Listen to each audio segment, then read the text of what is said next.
Hello, my dear fellow citizens of Nigeria. I am addressing you because I feel a sense of urgency to talk through to the minds of as many of us as possible, including even I, because at this particular stage in the history of our country, as we celebrate the 58th independence anniversary of our country, it is very easy to fall into the throes of despondency, considering the multifaceted challenges that each of us has had to confront in the last decades of our nation building process. One thing that I know for certain ails our society is our complete sense of helplessness in the face of life becoming so cheap amongst us. We simply cannot get used to the idea, no matter how many times it happens, that the life of a Nigerian is no longer as meaningful as we once knew that to be. One thing that worries me about the situation is really what we leave behind in the minds of the children. The children amongst us today might not even realize that there was a time in this country when it was almost a thing of rarity to find people just die every day because they were killed by somebody that got away with killing them. It just was not something that we grew up with. I certainly was a child of the Republic, having been born 1963. And so the war, I was there when the war happened, but I was not much of an adult. I wasn't even 18 at that time. But it was the war. Subsequently, we became a country where, as we grew, I remember being about 10 when the war ended. It was unusual to find people just killed without a reason. And in the last couple of years now, that has become the way that our society functions.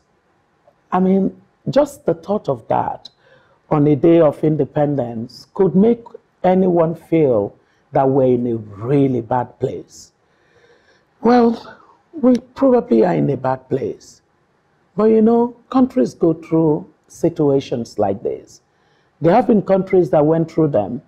But one thing that got them out of those options of simply giving up was a sense of leadership and direction. The reason I felt a sense of urgency to talk to you as my compatriots is that I actually believe that it is necessary for us to get the kind of leadership that would pull us back from the precipice. The precipice being where life is so meaningless that every other thing we try to do just doesn't work. Think of it this way. We've been known as a country of natural resources, particularly oil and gas. The truth is, it doesn't matter the quantum of natural endowment that a country may have. It is ultimately the citizens of the country that matter most. You know, dear compatriots, if we stopped putting premium on our human beings, nothing of any other that we possess can amount to anything meaningful. And so, as a citizen, I've just felt this sense that we need to have very candid ownership of the challenges that confront us today. Meaninglessness of life cannot be acceptable to any of us. Life must become meaningful again. When I think of the fact that the dignity of the human life is the basis of the Magna Carta of the United Nations, The whole concept of the Universal Declaration of Rights is based on the premise that the life of any one individual is as important as the life of every other individual, and that respecting that dignity of life is the core mission of governance. And so when governance fails to do that over and over again, it suggests that something is fundamentally wrong. And when things are fundamentally wrong, you don't go looking for band-aid to deal with them. You confront those things that are wrong. As I thought of the latest killings in Jos, I simply knew that there really needs to be a point of turning. We must turn away from this. We cannot afford to accept that it is normal for our people, children, women, men, boys, girls, to just be killed. And we all just keep moving and doing whatever we do. You know, there's this friend of mine who is now dead, Elie Wiesel, very wise man of his time. He was a Holocaust survivor. And Elie Wiesel had the saying that the opposite of love is not hate. The opposite of love is indifference. It is that place where we get to where things that concern the other human being stops meaning anything to us. We are not even concerned because it didn't come near us, so it didn't happen. That's what indifference does. It simply says to you, how does that concern you? Keep moving. But you can see that we really aren't moving. Our economy is not moving. Our governance is not moving. Our security is not moving. Our social cohesion isn't moving. Those of us that think we have a fantastic life, we're not moving. There's nowhere any of us can move in a society where many are not moving but dead because of one failure of governance or the other. We can't accept this. That's why I decided to speak to you and to say that what you cannot accept would have to be tackled. What you cannot accept is better tackled than resigned to.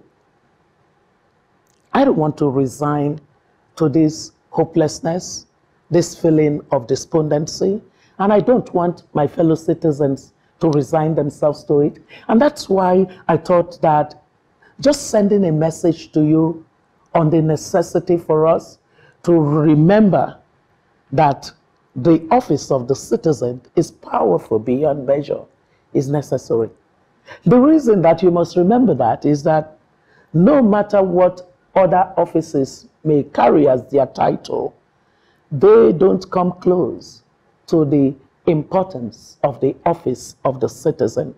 As you know, this concept of the office of the citizen is one that I began to talk about as I engaged more and more in public advocacy with citizens, trying to get us to understand that governance is a two-way track.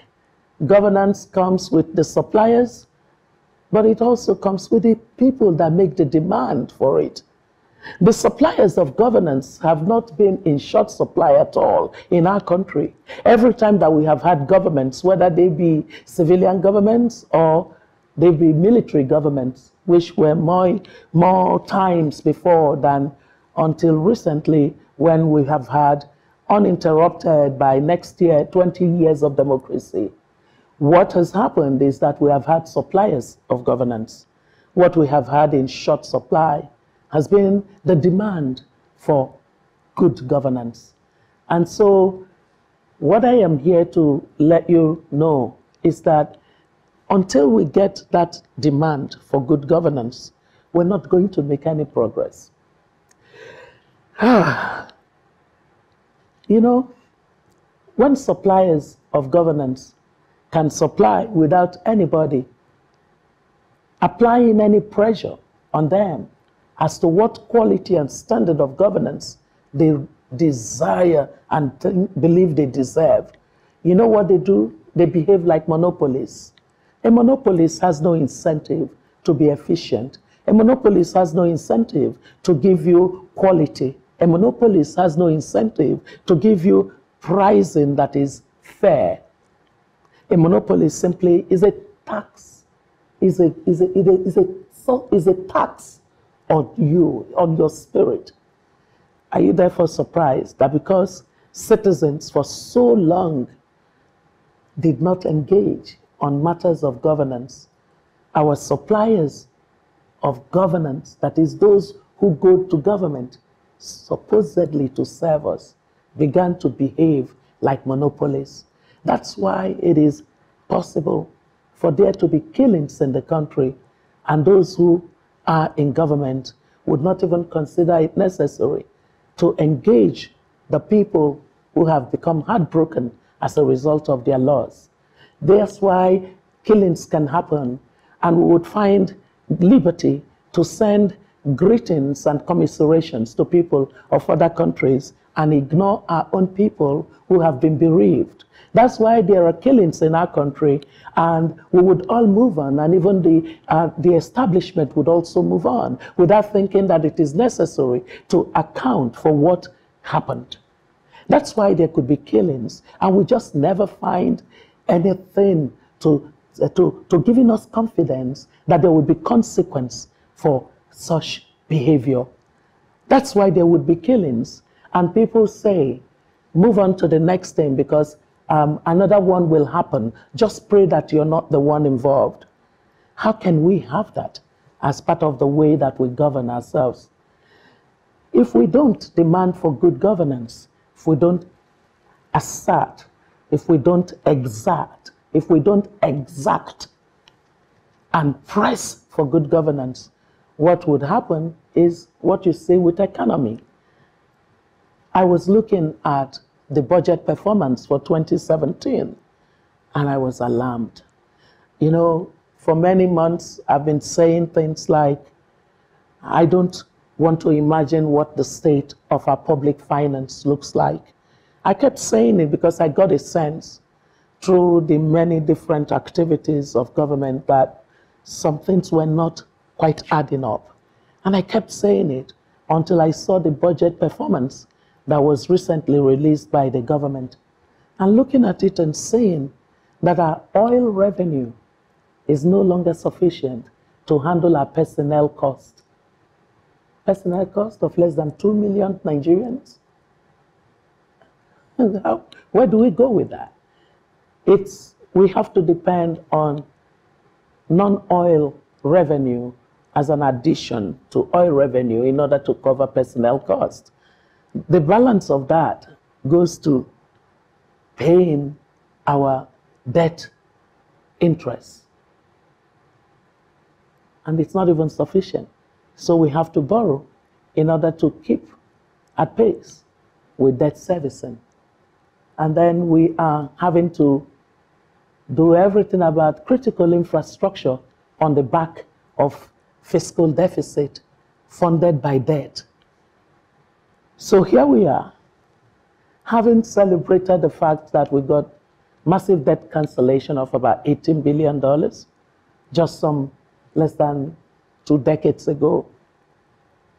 But we're all built up again onto the debt trajectory.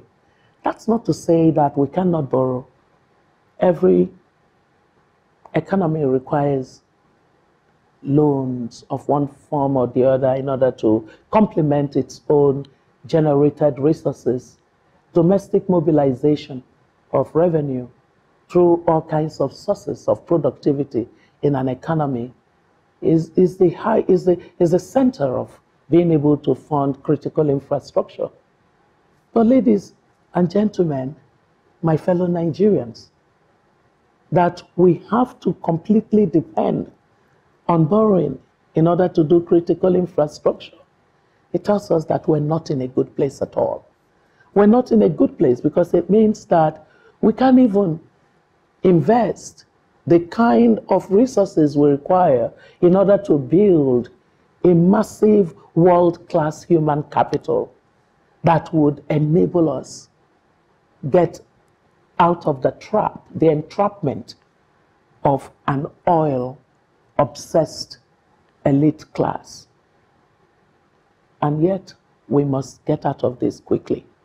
We must get out of this quickly because 2018 is within the 21st century. The winners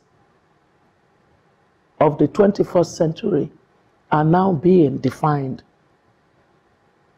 Those who will win are not those who have not figured how important it is that their citizens, who are human beings, should have good governance of policies, of institutions, of investments in the kind of way that would translate them, convert them from mere human beings into human capital. Because it is when that translation happens that you have, you just simply have in perpetuity the progress of that society. I am worried only because I do not think that the quality of the thoughts that we see within our political environment gives confidence that our leaders are thinking of what kind of country, what kind of nation we want to position for the 21st century. I am worried because when I listen to the conversations that happen within our political space, I shudder at the fact that our political leaders still don't get it, that the 3 to 4 million Nigerian young people who enter the labor market every year could be the evidence of good governance or the consequence of governance failure. If we allowed this latter to be the case, for our young people to be the consequence of governance failure, that's the road to implosion. I don't believe that there is a reason for Nigeria to implode. Why should we? We have so much going for us. I believe that what this country is looking for now is for the kind of quality of thought that would produce a nation where the citizens understand that equality of opportunity is an important part of good governance, where because they get equality of opportunity, especially through education and skills and the kind of development that enables them become world-class competitors with their peers around the world, they would know that the world can be their oyster. Our young people are simply not asking for too much. Our women are not asking for too much. Our children are not asking for too much. But until we have the kind of quality of thoughts that is currently not being produced within our political space, we will not get it. And that's where I am back again to how important your office is. Your office, the office of the citizen, can determine what quality of thoughts come to our political space. It is enough for those whose quality of thoughts cannot go beyond the matters of the belly, and not even the matters of the belly of other people, but the matters of the belly of themselves. That level of brazenness in the political landscape should be a thing of the past. As we head towards 2019, I want to say to you, as one who occupies an important office in this land, the highest office in this land, the office of the citizen, that you have all the power to redefine what kind of Nigeria we build going forward. Let it not be that in 2019, when a leader that has been elected is speaking to us for the independence anniversary of that year, we would hear the kind of speech that does not inspire, the kind of speech that makes us all want to scream and wonder what we got ourselves into in terms of our political class. This political class, over the years, have not done as well as they should do. And that's because we have not compelled them to do as well as they should do. You have now knowledge of your power. Activate your office of the citizen. Rise and determine the Nigeria of your dream. I believe that that Nigeria is a Nigeria that is productive and a Nigeria that is competitive. And it is not about the soil. It is not about the artificial construct of a place. It is really about the human beings who have become human capital and who sense that there is great dignity in showing that their voice and their choice can match their dreams. I wish you a very thoughtful, yes, thoughtful, because we must think. It's time to think. We must think. I wish you a thoughtful independence anniversary. It's time to think, to remember the kind of power that you carry. Don't let anybody fool you that the office of the president is the highest office in the land. It's not. It is the highest political office in the land. You are the one with the highest office in the land, your office of the citizen. It's time to activate it and get ready for 2019. God bless you and God bless the Federal Republic of Nigeria. Thank you so very much.